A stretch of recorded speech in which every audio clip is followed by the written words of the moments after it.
All right, my little shop is coming along, and I want to make a little table with maybe some like maps and things on it. I'm going to put that right about there. And for my maps, I just Googled like fantasy maps. I chose like hand drawn. I wanted them just the black outline.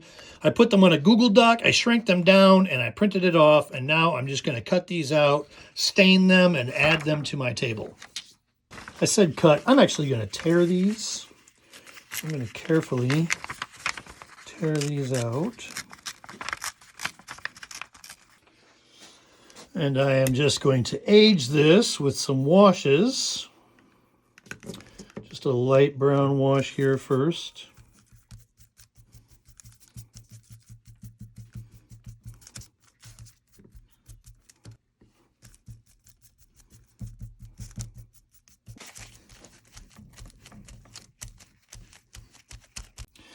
Just because I like a little bit of variation and I want to add some detail, I'm going to go in with a darker wash now and just sort of tap around the edges.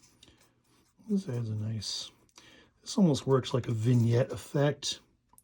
The darker on the edge sort of features the art in the center, you know. See the difference. Just a little detail, but it really adds some character.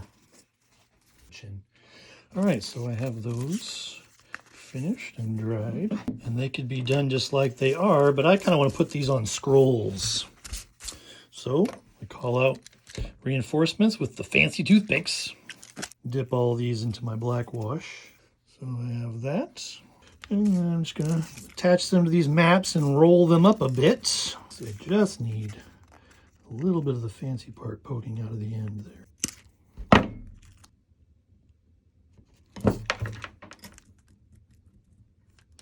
And then I just need to roll that up a little bit. And there's that. And I'll just tack it onto my table. Well, I like it. I'll just do the other one now. I imagine a little black market wares shop would have some thieves' maps of the city or important places, and very simple and effective way to accomplish that.